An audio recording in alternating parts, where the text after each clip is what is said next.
Okay. Good evening. Thanks for coming. We're going to dive right in, okay? The first section is going to be a look at some Halakhic texts, and the next part we're going to look at some kind of contemporary efforts at Jewish-Christian partnerships and where that stands. The issue of Christianity really concerns, the major Halakhic question of Christianity concerns its status as whether or not it is halakhically considered avodah zarah, whether it's considered foreign worship or idolatry, and the reason why it might be is because Jesus. Okay, specifically, what about him? As a God. As part of the triune God, right? Okay, that God was incarnate in a human being would be considered like a violation of both our understanding of God being indivisible and also a violation of our understanding that God has no body, right? It can't be. No, it has no body. It's not physical. Exactly. And so Christians worship Jesus, right? That's pretty. I'm not shocking anyone, right? So that might be. And why might it not be considered avodah zarah? What would be just the? What is it? How is it unlike? What your classic ancient Near Eastern paganism, or? To go back to your last lecture, it's monotheism still. It's still because they affirm that they're monotheists, even though it's a strange kind of monotheism from our perspective, because they divide God into parts and they believe God is incarnate. It's a strange kind of monotheism. Yeah. But some Jews do that too. It's not a physical So Boaz says, don't Jews do that too? Meaning what? Meaning there's like different forms of like Jewish mysticism, where God has different aspects or different like attributes or. Yeah. So I think years ago I taught this. I think Jeffrey Mensch asked the same question, and Dr. Halper and I were just talking about Kabbalistic notions of God, in which God can be like this Kabbalistic conception of God. God is divided into different parts, different aspects. This is Sefirot. There's a masculine part. There's a feminine part. They are apart. They're together. How is that different from the Christian doctrine of the Trinity? Maybe it's just a spectrum. Maybe everyone. Maybe all of us on one hand are monotheists because we all believe in an ultimate unity, and maybe all of us on the other hand have different sefirot or midot or ways in which God is manifest in the world, and maybe it's not necessarily so dramatically different. I shared this critique or this question with Professor David Berger of Yeshiva University, and he said if you find that compelling, the solution is to reject Kabbalah, not to embrace Christianity. Boaz doesn't. You don't like that? No, I think this is not Kabbalistic. This is like a human. It's human. It's human. Like totally permeates the Jewish tradition. Even for us who are not Kabbalah, how is it? Meaning, like if you look at the writings of Chazal, it's like also there's this idea. If you look at the writings of Chazal, there's this idea, like idea that there's like midot. Attribute of mercy, the attribute of judgment. I think we would say the attribute of mercy, the attribute of judgment are from our perspective how we perceive God, but it's not that God is divided into, right? So, okay. So like angels. Okay. So the argument for tolerance of Christianity would be say it's not really so different, that all of us have different ways of relating to God. It's not so different. On the other hand, like they actually believe, they really believe, like according to the Nicene Creed, that God was really incarnated in a human being, which I don't think is, that really is beyond anything that you'd find in any right Jewish conception, and they actually do avoda. They bow to images and leave offerings before images in a way that I don't think we really do. So okay, I opened a quote Rabbi Clapper in one of his writings. He says, "What's the halakhic status of the doctrine of the Trinity? This is in a certain sense a presumptuous and in another sense a meaningless question. What I mean by this, that since many Christian theologians declare the doctrine is rationally unintelligible, and it is presumptuous for us to claim to understand it well enough to pass judgment on it, and since the logical positivists claim that statements which cannot be falsified, that is, which are impervious to contradiction, are meaningless, a question about the meaning of an admittedly self-contradictory doctrine is meaningless. Nonetheless, the question undoubtedly has practical halakhic ramifications of great import, such as whether one has to die rather than verbally assent to the doctrine, and therefore we have no choice but to address it." Okay, like halakhic decisions. So we can be in a very abstract way about what does it even mean, and it's a contradiction. It's absurd. It's a Christians can understand it, how can we understand it well enough to pass judgments, and we shouldn't pass judgment, but we actually have to make halakhic decisions about how to relate to Christianity and Christians, going into churches, attending Christian worship, what type of partnerships are appropriate with Christians, business relationships, religious partnerships, etc. And so we actually have to come to some evaluation. Okay? So with that, let's look at the Gemara in Sanhedrin, first source. Beit says in the book of Exodus, "V'shem Elohim acharim lo tazkiru," you should not mention the names of other gods. What does that mean? Shelo yomar adam lechavero shemor li b'tzad avodah zarah plain. Don't say, "I'll meet you down the street next to the statue of Zeus." Okay, just don't say the name.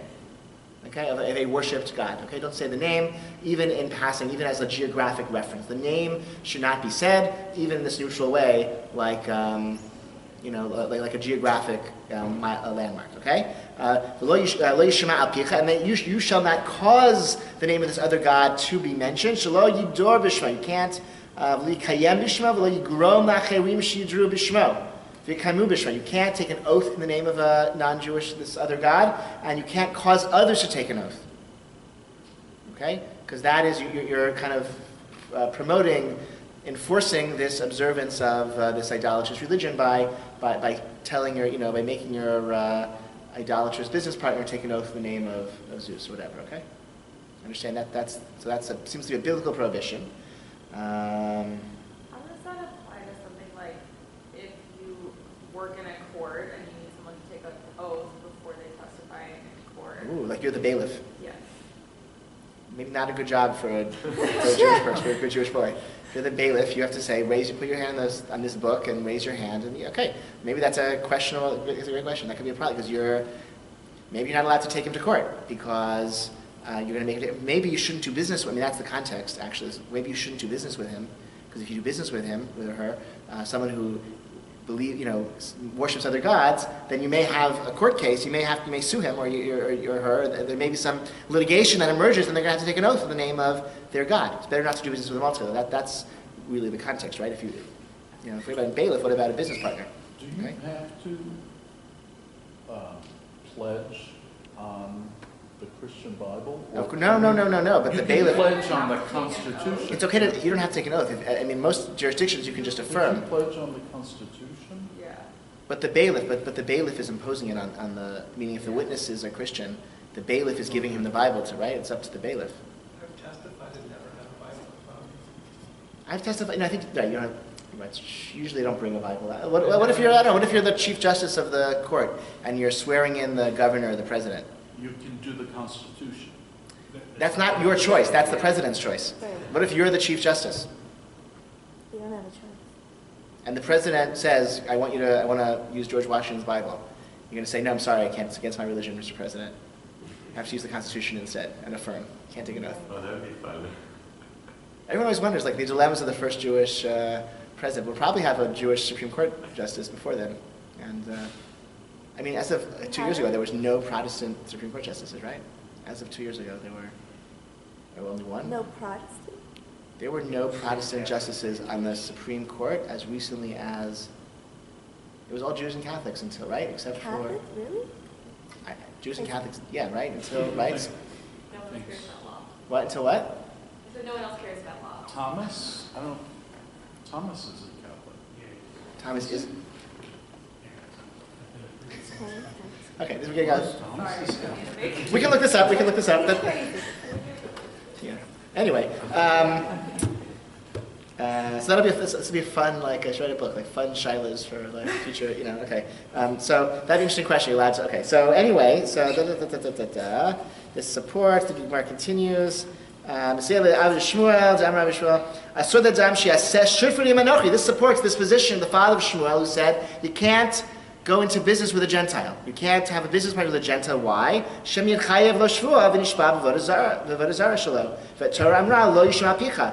If you go into business with him, you might have litigation, and you're going to force him to take an oath. He's going to take an oath in the name of Zeus, and you can't cause the name of this god to be uttered in this reverent way that he's taking an oath in the name of Zeus. You can't go into business with somebody who worships idols. Seems to be the conclusion of the Gemara in Sanhedrin. Source 1. Source 2 is the Tosfot. So this is Tosfot in a Christian context, right? The writings is in the 12th century, 13th century in Northern Europe. And they say, they quote this Gemara, Okay, you can't make a partnership. You certainly can't make them take an oath or receive an oath from him. Rabbi Tam says, however, you can, rather than lose that financially. If it's going to be if either you make him take the oath, or you're going to lose, he's going to get away with defrauding you, and you won't be able to get your money back, then you can make him take an oath. You can sue him, take him to court, make him take the oath, similar to the first sugi and the first pages of Masechet Avodah Zarah, and the case that he brings in and compares it to. Let's skip. Nevertheless, in this time, which is right in the middle of the Tosfot in English, if you're following, all of them swear by their sacred ones, but do not see them as divinities, meaning they take oaths in the name of the saints. That was what was done then. Even though they mention among the name of heaven, and their intentions for something else, nonetheless, this is not a name of Avodah Zarah. In other words, they take an oath in the name of the saints and God. That's how Christians took oaths back then, and they're combining the name of God with something else in their oath. Okay? But when they say the name of God, their intent is, Osei Shem V'aretz, that they mean the creator of the universe. Even though they partner in the name of heaven and something else, we have not found that it's forbidden to cause others to partner. And there's no issue before a blind person who has not placed a stumbling block, because the Noachites, meaning Gentiles, have not been prohibited to partner in the name of heaven and something else. Okay? So you're not allowed to cause a Gentile to take an oath in the name of a pagan deity. But it's okay to make a Gentile take an oath in the name of God and something else. Because when they say God, they mean the creator of heaven and earth. And that which is God. That's okay. The fact that they partner in the name of God with something else, that's bad, but it's only bad for us, not bad for them. It's a form of idolatrous foreign worship for us, to partner God with something else. It's not so for them. So why, yeah, go ahead. So do you mean God and Jesus is okay, but God and Zeus is not okay? Okay, so Saints, right? So actually in the context of the Tosfot, what they are saying is that to say God and the saints is shutfut, and that's prohibited for us, it's okay for them. This passage in Tosfot is interpreted by the Beit Yosef and the Ramah, sources 3 and 4, and like sort of the mainstream Ashkenazi kind of Halakhic tradition for the last 800 years, from the time of this Tosfot, is interpreted to say it's not forbidden to, like, that the Christian form of monotheism is in this gray zone where it is idolatrous for us, but not idolatrous for them. That there's a higher standard of monotheism that the Torah imposes on Jews, and it doesn't impose that strict degree of monotheism on Gentiles, and so Christianity is Avodah Zarah for Jews, but not for Gentiles. That's not exactly what Tosfot say. That's how Tosfot is understood by the next centuries of mainstream Halakhic thinking. Why would that be so? Why would there be different standards of idolatry for Jews and non-Jews? That seems strange, Boaz. It seems like he's saying two things. One is like he has this thing about the saints, and I think the other one is maybe just like a Holy reference to like the Trinity or something. I mean, like when he says like Bakoshim Shalhan, that's like one thing, and then he says like Afri Shalom Aspirim and Shem Shalom B'Hana Tamu Devar Acher. When they say like God and they mean like something else. Yeah, so it could be an oblique reference to the Trinity. That's how, again, I don't want to say you're wrong. That's how I think the Ramah understood this Tosfot. That's how. I mean, I think he's saying something different from the beginning. He's saying something different from the beginning. So the Noda B'Yehuda disagrees with you. Noda B'Yehuda disagrees with you. The Ramah agrees with you. Okay, so that's the dispute of how to read this Tosfot, and that sort of hinges on it. But on a basis of like sort of pragmatically, this is a very helpful Tosfot because it preserves a very, very stark. For a Jew to embrace Christianity, he's abandoning monotheism. A Jew has to prepare to give up his life rather than affirm any Christian doctrine. It's Avodah Zarah for Jews. But Christians are monotheists, and we can do business with them. We can be partners with them. We can buy and sell things with them, and we can be friends with them. Okay, because they're not idolatrous. So it's a very pragmatic approach, I think, actually, in sort of both directions. That's sort of a helpful outcome of this Tosfot. Does it make any sense? In the context of last week, Because? I think that you had stated that there was a revelation and relationship with the Jews, and then there's other relationships with other groups. Good. I would even say that what's really bad about Avodah Zarah, like what is bad about Avodah Zarah? What's bad about this sort of polytheistic pagan worship? What's so bad about it? Why is the Torah so upset about Avodah Zarah? Why do we give up our lives rather than worship others? What's so bad about it? What's the big deal? Like denying the foundation, which is that God is God. Okay, and why is that such a big deal? It's an intellectual sin. It's a intellectual. Why is it so bad? Why is God so offended? God knows that God exists. Why does He need? God need us to affirm that?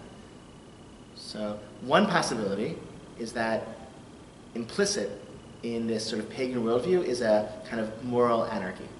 And if you read like the Greek myths, the gods are fighting with each other. There's no absolute sense of what's right and what's wrong, and there's no sense of justice. And so maybe paganism, implicit in a pagan worldview, is a kind of moral. If there is no God, or if there are multiple gods, anything is permitted, and there's sort of a moral horror of what a society looks like, which embraces this worldview. Maybe that's one possibility. Another possibility is that it is, for a Jew to worship other gods is ungrateful. Because God took us out of Egypt, and we owe Him, okay? And to worship another God, it's a lack of gratitude. We're supposed to have a monogamous relationship with the God who created the universe and took us out of Egypt. And that actually, that's, the Ten Commandments. I am the Lord your God, who took you out of Egypt. You shall have no other gods before me. It's not an intellectual, it's not saying there are no other, that's, Bible scholars will tell you, and it may be right, that the sort of religious perspective of much of the Hebrew Bible is not strictly monotheistic. Torah, in many places, doesn't, there may be other gods, you just can't worship them.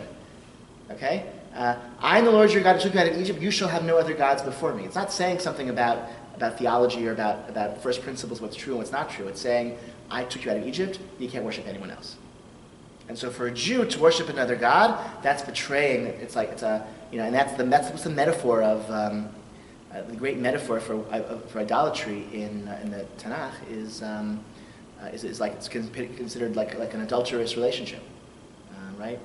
That Israel is the bride of God who goes after other men, and right, like that's the kind of betrayal. It's a break of a marriage bond, as it were.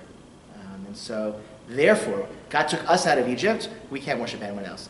But the Gentiles, if they want to have their religion, which includes this Trinity, or includes taking oaths in the name of God and the saints, that's not so bad for them, because God didn't take them out of Egypt. They don't owe God quite as much as we do. That's a theoretical justification of the stance. John? That also allow them to be idolaters. So wouldn't that allow them to do anything they want? Yeah, so it seems that like somehow, so maybe they throw in the moral element as well, or maybe there is some, I think there is a universal like approach in Tanakh that certainly in the prophets and elsewhere that all human beings are meant to worship as this one God who created the universe, and that is a theme of Tanakh, just that, for Jews, it hurts extra hard when we betray God because He did so much for us. Maybe that would be okay.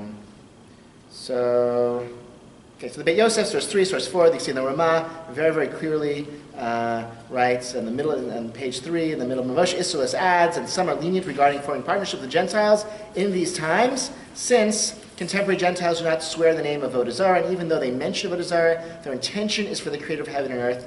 Rather, they associate the name of heaven with something else, and this is not included in the prohibition of do not place a stumbling block before the blind. We're not causing Gentiles to sin when we encourage them to do some Christian worship by making them take oaths, because Christianity is not forbidden to Gentiles. They don't have to have a pure monotheistic faith. They can have a more complicated concept of divinity.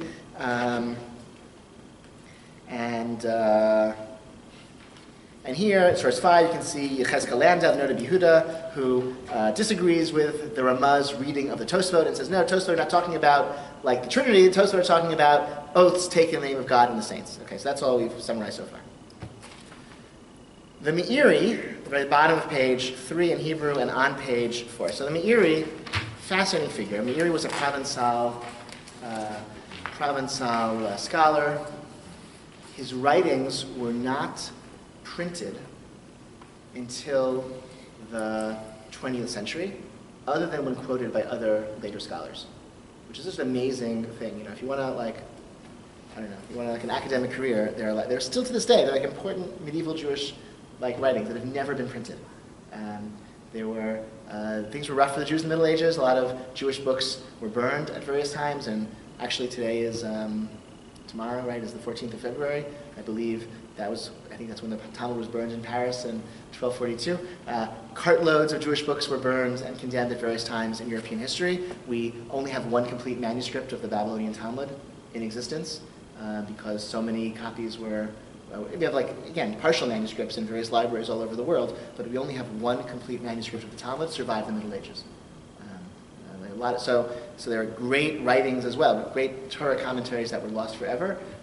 There are tremendous important Rishonim, medieval commentaries, great scholars. We only know about them because they're quoted by other people. Maybe we have a position here, position there. A lot is missing. The Meiri, he was quoted by other scholars here and there. The Vatican had the only manuscript, and it was not published until the 20th century. So some would say, well, therefore, let's not take him so seriously, or as seriously, because he wasn't part of Halakhic discourse for so many centuries.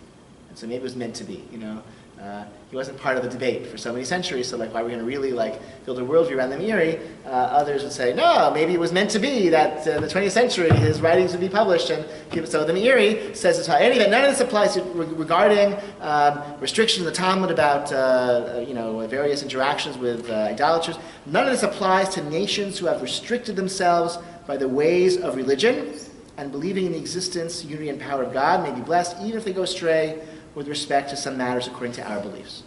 The Meiri says any culture, any civilization that has religion is not subject to the Talmudic restrictions on interactions with pagans. He believes that monotheism versus avodah zarah is not a theological category; it's a ethical category. And if the civilization is ethical, then it doesn't. Then the stigma doesn't apply to them. And all these nations, his phrase he says, umot hagdurot b'darchei hadatot. People whose behavior is constrained by the ways of religion, none of the restrictions apply to them.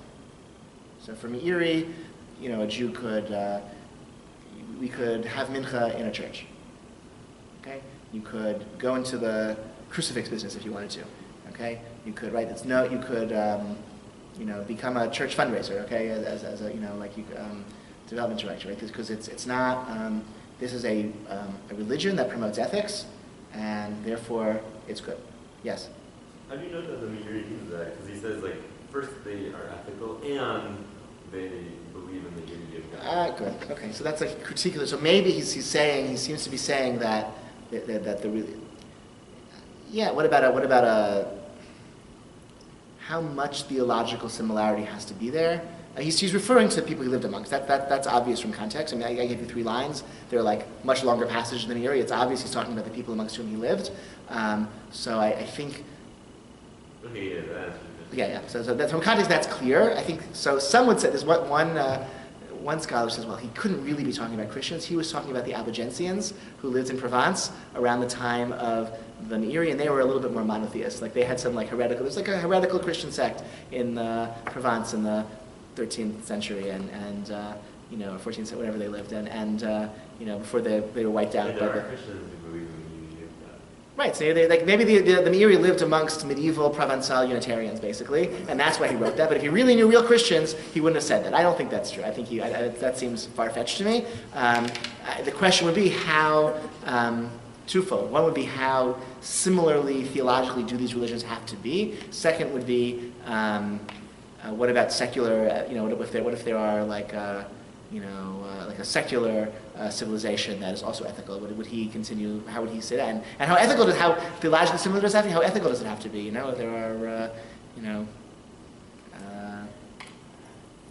right? In this city, there are people freezing, under bridges, and there are, great wealth, and and we allow this to happen, and maybe I don't know, are we bound, or is behavior bound by religion, given our, I don't know, it's sort of, I think those are questions that could be raised from this position of the Meiri. And then the other question is he, when he says none of these restrictions apply, maybe he's only referring to some of the Talmud's social restrictions and interactions with pagans, but maybe religiously, does he actually think it's okay for a Jew to attend mass and participate? If he goes so far, probably not. Maybe he really is referring to these social limits the Talmud says, because these are really decent people fundamentally, and so that's there for the Talmud. And he says when the Talmud talks about Christians, Notri, he doesn't mean Christians. That means this other pagan group who are called Notri, who lived in that time.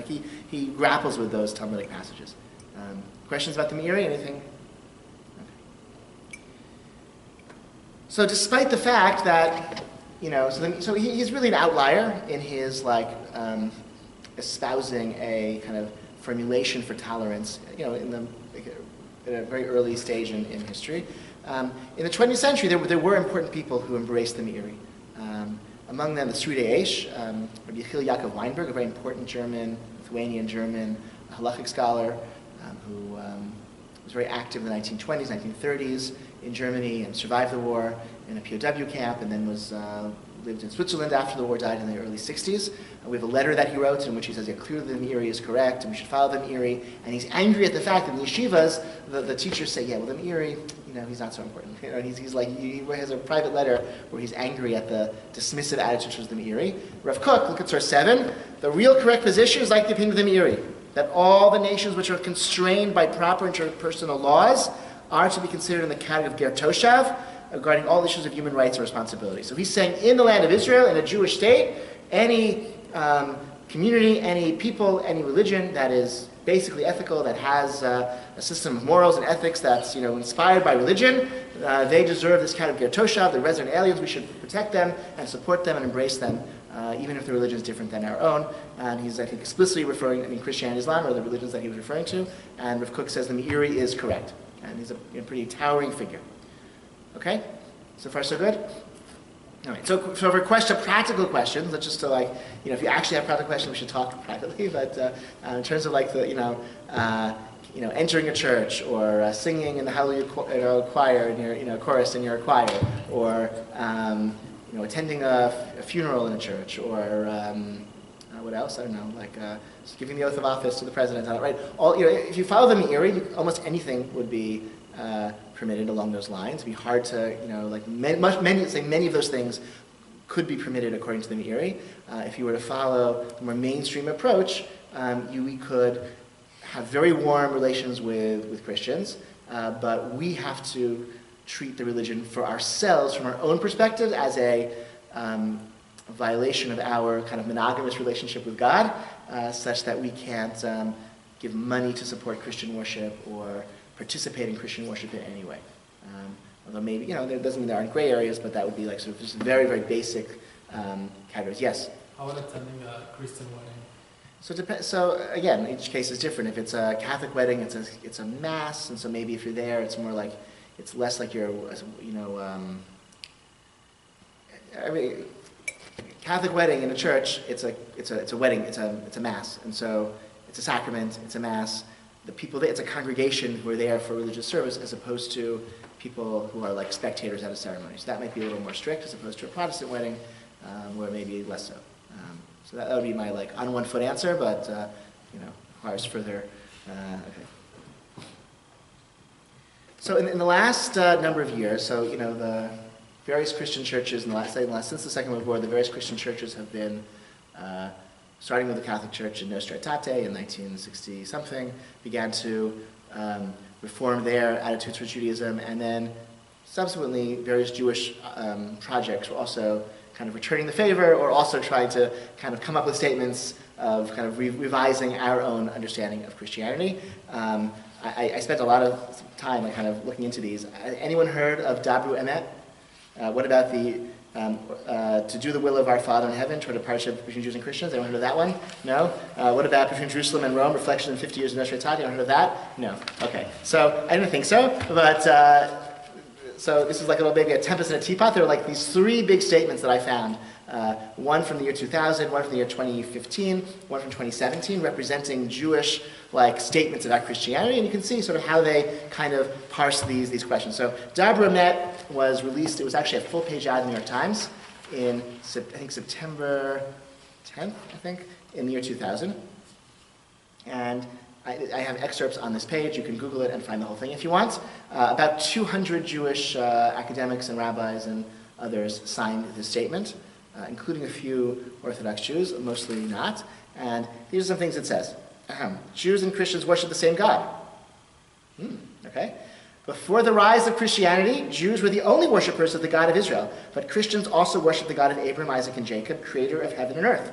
While Christian worship is not a viable religious choice for Jews, as Jewish theologians, we rejoice that, through Christianity, hundreds of millions of people have entered into a relationship with the God of Israel. What do you think? Yeah, you're not like that? No. Would you sign that? That's Sarah not says no. accurate. That's Not accurate? No? Anyone say yes? That's like saying Yes. like, Islam is Shira not says a yes? viable religious. That's like saying Islam is not a viable religious place for Jews. Like, yeah.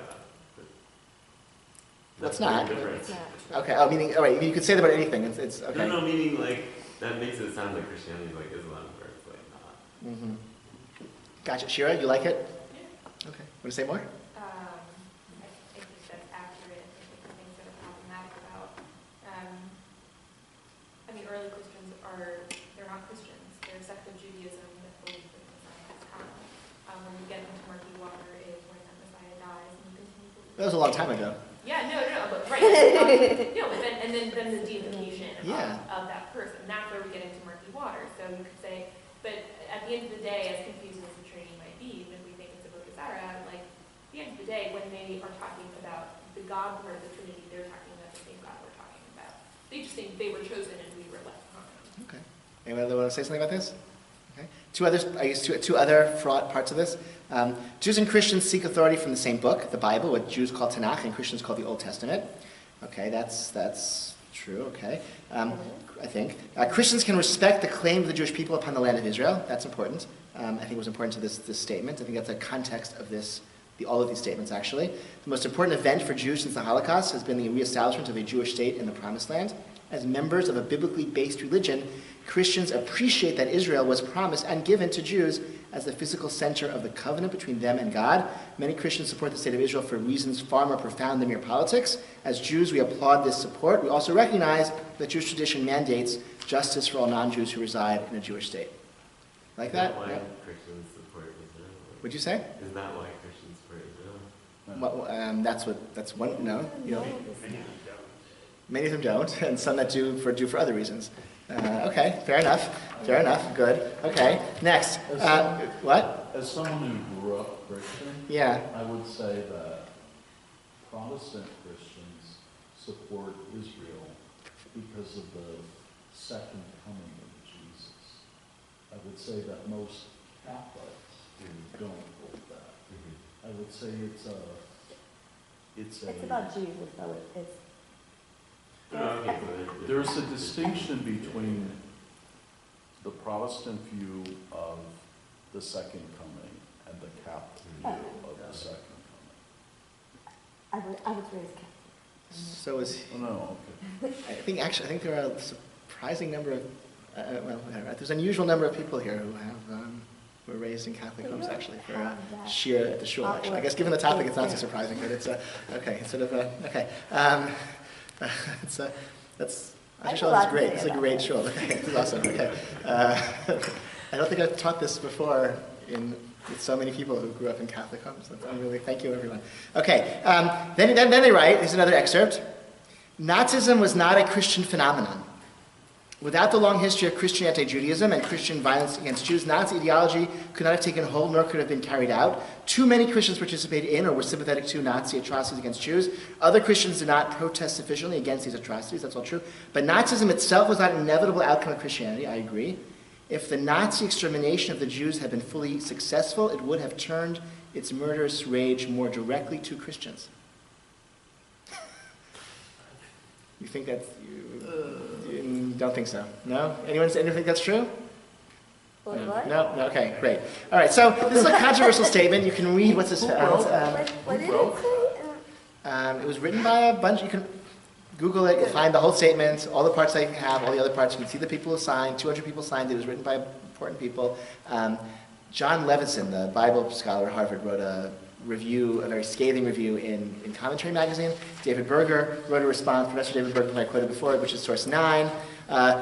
Jews and Christians that assert worship the same God. This statement, I believe, is simultaneously true and false. Okay? Which is what we came up with on our own, and he explains, okay? So do Jews and Christians then worship the same God? The answer, I think, is yes and no. You can't really say that. It's much more complicated. Okay. 2015, this was a statement, Orthodox rabbinic statement on Christianity, to do the will of our Father in heaven, toward a partnership. So this is like another statement, a little updated statement. This was initiated only by Orthodox rabbis. There was an initial group of 20 signatories, and they opened it up for other people to sign. You can find this online as well. Okay, so after nearly 2 millennia of mutual hostility and alienation, we Orthodox rabbis who lead communities, institutions, and seminaries in Israel, the United States, and Europe recognize the historic opportunity now before us. We seek to do the will of our Father in heaven by accepting the hand offered to us by our Christian brothers and sisters. Jews and Christians must work together as partners to address the moral challenges of our era. Okay, so that's the basis. What's the interesting that we can see? Yeah, I don't know. It's a long statement. As the Maimonides and Yehuda Levi, we acknowledge that the emergence of, which we saw this last week, we acknowledge that the emergence of Christianity in human history is neither an accident nor an error, but the will, divine outcome, and gift to the nations. It's a little bit stronger maybe than what Maimonides and Yehuda Levi said, but it's okay. In separating Judaism and Christianity, God willed a separation between partners with significant theological differences, not a separation between enemies. It wasn't an accident that these religions emerged. And therefore but they emerged as partners, not as enemies. That's okay. He quotes Yaakov Emden, we saw that last week. He quotes Semper Hirsch, we saw that last week also. They profess their belief in the God of heaven and earth as proclaimed in the Bible, and they acknowledge the sovereignty of divine providence. Now that the Catholic Church has acknowledged the eternal covenant between God and Israel, we Jews can acknowledge the ongoing constructive validity of Christianity as our partner in world redemption, without any fear that this will be exploited for missionary purposes. So there was Nostra Aetate, we really weren't so sure, maybe it was just a ruse, they were trying to convert us, there were missionary efforts, etc., etc. It seems that now official Catholic doctrine affirms the abiding validity of the Jewish covenant, and therefore we don't have to fear missionary activities anymore, and therefore we can say in turn, okay, so Christianity also, like God wanted it to come into existence, and it still does good in the world. It's still a partner in redemption. Ongoing constructive validity of Christianity as our partner in world redemption. Okay, they quote Rav of Cohen, we are no longer enemies, but unequivocal partners in articulating the essential moral values for the survival and welfare of humanity. Neither of us can achieve God's mission in this world alone. Do you like that? Yes? No? Would you sign? Sarah does say no. Why do we can't achieve the mission alone if Christianity is replaced by something else, or we can't achieve God's mission without them? Really, that's what we believe. I mean, they might be doing good things, but you know what? Catholic. Yeah. I'm sorry. This is saying now that Christianity is where it is, we can't achieve this mission alone, or it was always to be that. It's a little ambiguous, right? Yeah. I think it's ambiguous. Yeah. It's yeah. I don't. Yeah. So you can Google this also. You can find the full statement. You can see the people who signed, and like some nice people, lovely people signed. Yeah. I'm also bothered by the divergence being an accepted and programmed bit of God's will. I mean, people don't break away from one tradition unless they find objection. There's a rabbinic legend that Christianity was that the split was a undercover plot by the rabbis to. This is a medieval Jewish legend that Peter, he was a undercover agent sent by the rabbis to become head of the Christian church and to lead a more clear separation to keep people from being confused. And we fast in his yard site, and there's like an old legend. So, but that being what it is, okay, yeah, I don't know. Yeah. I guess they would say, look, it's if we believe that God controls history, and this really momentous event happened, that, as Rambam says, is paving the way towards redemption, then this must have been the way that God wanted it to happen. It's a little bit of a tautology, but what? Tautology. Yeah, it's like a sort of this happened so much, like circular logic. It happened this way, so it must have been what God wanted. I don't know. It's always true. Everything that happens, it has to be what God wanted. I mean, we just have people have free will if they're. Yeah, exactly. Yeah. But the Babylonian exile was accompanied by the prophets teaching us how to get back. This is not that same. Right. Yeah, right. Exactly. When God sent Nebuchadnezzar to destroy the Beit Midrash, and even the Jeremiah's, I think, says Nebuchadnezzar is my servant. Right, my servant Nebuchadnezzar is destroying the Beit Midrash. But that wasn't the goal. Was that he would then be defeated, and we would go back to. Right. Good point. Fair enough. Yeah, exactly. When they say we'll never accomplish our mission without you, really, why not? Yeah. Okay. Source 11, this was a statement from 2017. This was negotiated with some senior, this was sort of a more senior Orthodox rabbinic efforts with some senior Orthodox rabbis in Europe and from the Israeli Chief Rabbinate and from the RCA here in the United States. So this is a little more cautious maybe, religiously. At least that was the intention. What they say, the theological difference between Judaism and Christianity are profound. The core beliefs of Christianity that center on the person of Jesus as the Messiah, the embodiment of the second person of a triune God, create an irreconcilable separation from Judaism.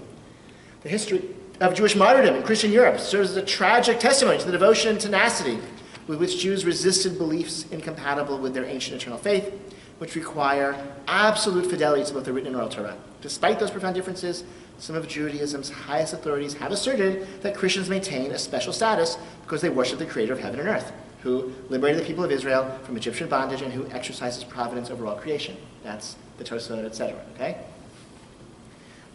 The doctrinal differences are essential, cannot be debated or negotiated. Their meaning and importance belong to the internal deliberations of the respective faith communities. This is a position that Soloveitchik really emphasized, that religion is intimate. It's an intimate language within one faith community. You can't really explain to somebody from another faith community, and therefore interfaith dialogue is impossible. So we're not going to negotiate about our faith commitments, but nonetheless, we can still, have peaceful collaboration for the betterment of our world and our children, etc. And therefore we declare, despite the irreconcilable differences, we Jews view Catholics, this was a Catholic document, as our partners, close allies, friends, and brothers in our mutual quest for a better world blessed with peace, social justice, and security. That's nice, right? Any problems with that? No? Okay. I'm sorry? Very uncontroversial. Okay. He was excited, Catholic or Jewish, just Jewish. Furthermore, again, last paragraph on page 6. Furthermore, as a people who suffer from persecution and genocide throughout our history, we are all too aware of the very real danger facing many Christians in the Middle East and elsewhere as they are persecuted and menaced by violence and death at the hands of those who invoke God's name in vain through violence and terror. This is a reference to jihadi Islam, right? Okay, that's sort of also an important context to this. We condemn hereby any and all violence against any person on account of his belief of his religion. We similarly condemn all acts of vandalism, wanton destruction, and or desecration of the hallowed places of all religion, right? There are like kind of people in Israel who desecrate Christian places of worship, and so they're condemning that as well. We call upon the church to join us in deepening our combat against our generation's new barbarism, namely the radical offshoots of Islam which endanger our global society and does not spare the very numerous moderate Islams. Moderate Muslims, a terrible, okay. It threatens world peace in general and the Christian and Jewish communities in particular. We call on all people of goodwill to join forces to fight this evil. I think it's a bad thing when the people you think are the good guys, you call them moderates. I think that's, because... Sorry? When you label the good guys as the moderates, you're basically saying that the bad guys are the authentic, bearers of tradition. When you say, right? They're like the very Muslim. Right, it's like the ultra, right? These people who are like just kind of Muslim. Yeah, they're moderates. They're moderate. They're like they're like the Reformed Muslim. It's like no, like really, you want to say like these peace, whatever. Like I don't think moderate is modifying Muslim. Okay, I understand what they're saying. But I think that also that sort of. That context also is important to like some of these this sort of Jewish Christian efforts towards reconciliation. The kind of this perceived or rhetorical threat of Islam is very much like part of the political context, I think, that's motivating this religious movement. So Rabbi Pesach Wolke, okay, he's interviewed by Alan Brill, and Rabbi Dr. Alan Brill's blog, his Kavanah blog. It's a fascinating resource for Jewish thought, and it's worth reading and following. He had a series of interviews following this interview with Rabbi Wolke, which I read it yesterday. It was like really eye-opening, and it's a great website. So Rabbi Wolke is, after a career in America, moved to Israel. He now operates this Center for Jewish-Christian Partnership that is founded with Rabbi Riskin, and they bring Christians to Israel. They have a yeshiva for Christians. They have a joint Jewish-Christian Yom HaAtzmaut Tefillah, where they sing and recite psalms together and pray together, it's pretty wild. He seems to say that he calls the Jewish-Christian split is not an interfaith, it's like intrafaith. We all share a belief in the Bible, and we just interpret it differently, which is like wild stuff. I think it's okay. So I have some quotes from him. It's long. I'll try to read some excerpts just to get a sense of what, and then I have some responses. Okay, so Let's start with the end of the story. For every Bible-believing Jew, and he talks about the Bible a lot, in the way it's very un-Jewish, right? It's very like Protestant, like it's like a Protestant, like very, the Bible says it's like very, like doesn't speak about rabbinic Judaism very much, doesn't speak about Halakhic very much. It's very like, it's a very biblical faith, in a way that is very unusual for an Orthodox rabbi. Let's start with the end of the story. For every Bible-believing Jew, okay? The ultimate goal is the redemption of the world. This redemption is described differently by different prophets, but the basic idea is the same. In Isaiah's words, the goal is to reach a state where knowledge of God covers the earth as water covers the sea, or in the words of Zephaniah, when all are calling on the name of the Lord and serving him shoulder to shoulder. The goal is for the entirety of humanity, believing in and worshiping the same God, the God of Israel. That's the game that we're playing. When I speak to Jewish audiences about my work, I often quote the Rabbi and ask them a simple question. I say to them, you pray every day for the temple to be rebuilt. Are you prepared for the temple to be rebuilt? Are you prepared to come to Jerusalem and bring an offering and find busloads of Christian tourists lining up to bring their offerings? Are you prepared for the vast majority of people worshiping in the Beit Midrash being non-Jews? That's the vision of Isaiah, right? Isaiah spoke of the temple as a house of prayer for all nations. Isaiah knew that there are a lot more of them than there are of us. If you have a problem with this, you have a problem with Isaiah. Now, obviously, Jews and Gentiles not bring the same offerings, are not doing the same thing in the temple, but then neither are the Kohanim and the non-Kohanim. So the Kohanim do some things in the Beit Mikdash, the civilian Jews do some things in the Beit Mikdash, the Christians do something in the Beit Mikdash. That's fine, but the prophetic ideal is all humanity comes there, we're going to be a minority. The Jewish people are called upon to be a kingdom of priests. If we are a kingdom of priests, who is the flock? I think that Jews are uncomfortable with this aspect of our identity. I think this is a result of so many centuries of circling the wagons and carefully passing the baton of survival to the next generation. We forgot who we really are. I think that many people of faith are afraid of eschatology, the end of days. I think that many see eschatological thinking as quaint at best, delusional at worst, especially my friends in the more intellectual Orthodox Jewish community.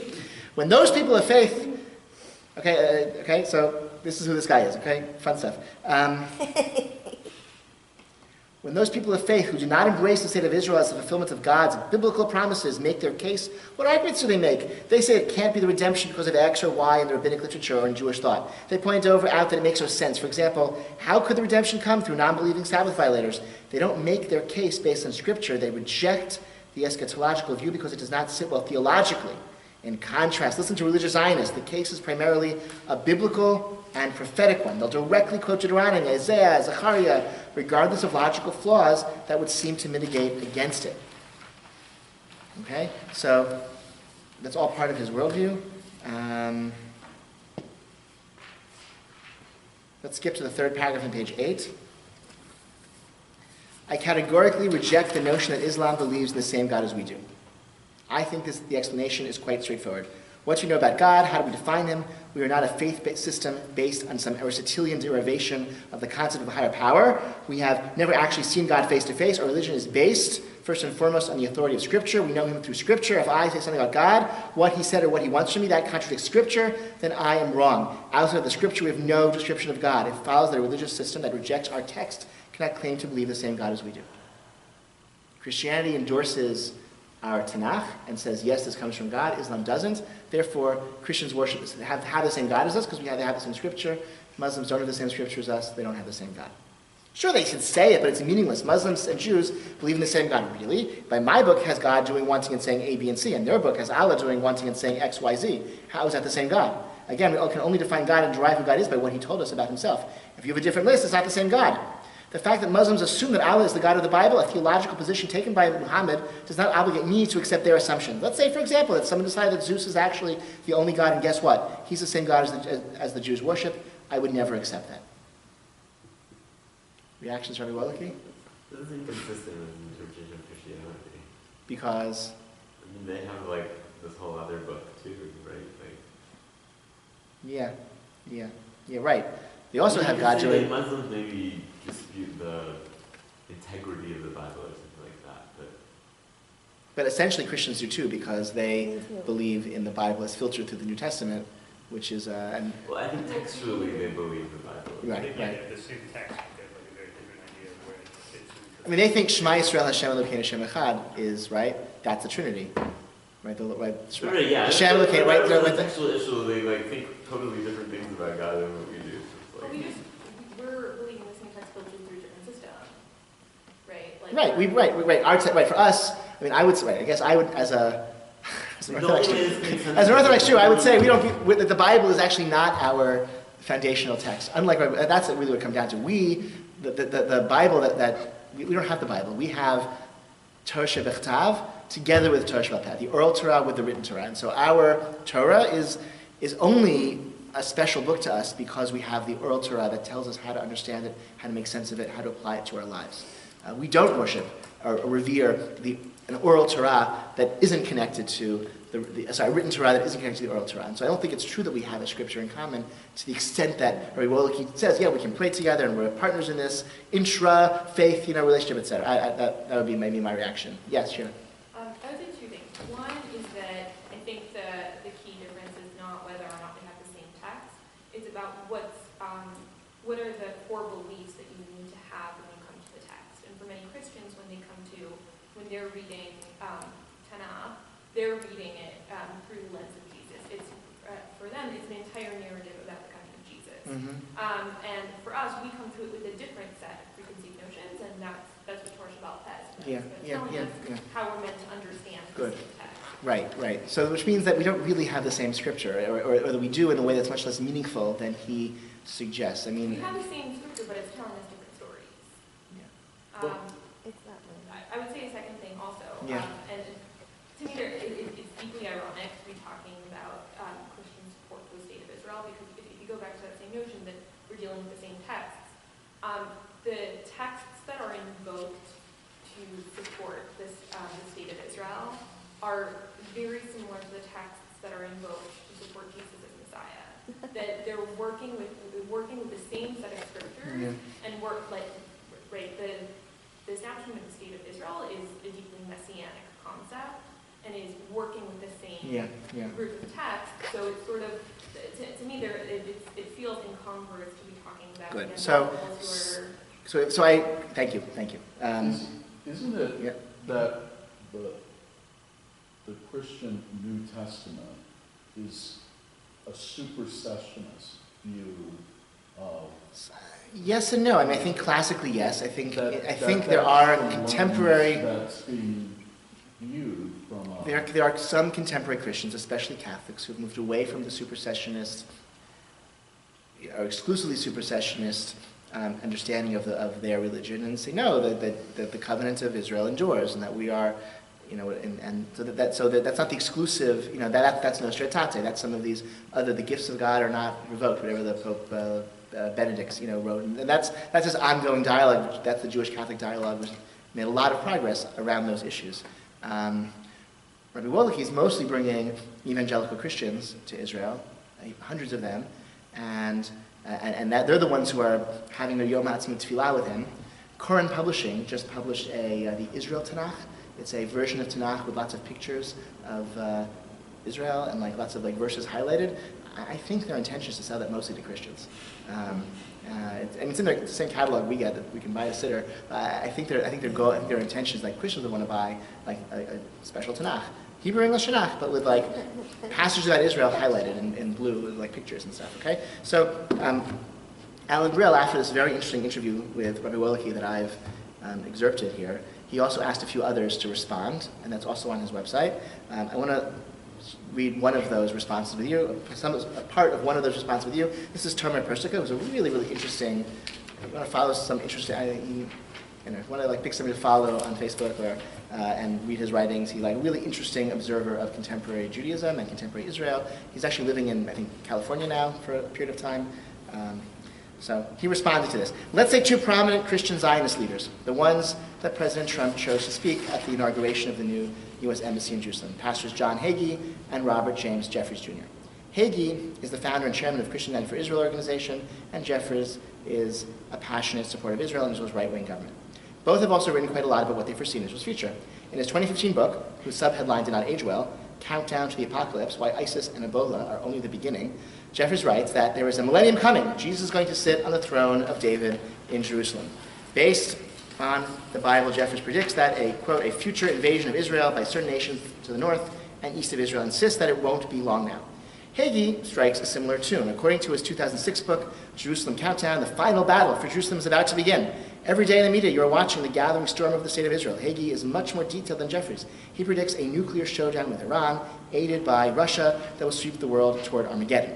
Some of the Jews in Israel will be saved, some not. All shall be free from their spiritual blindness concerning the identity of Jesus Christ as Messiah, as Christ will be descending from heaven. I believe, Hagee sums up, that my generation will live to see him sitting on the throne of King David on the Temple Mount in the city of Jerusalem. These are very clear words. Both Jeffers and Hagee expect the terrible war of Armageddon quite soon, and the Jewish people to become quite Christian. It is one thing to say that notwithstanding a few theological disagreements, we as Jews appreciate the support of these generous Christians and agree to delay the argument over the exact scenario of the end of days to the end of days. It is another thing to pass over these disagreements and present a harmonious picture of a mutual messianic path and or vision. No such mutual path or vision exists. I agree with this perspective of the Talmud. Personally, I think it's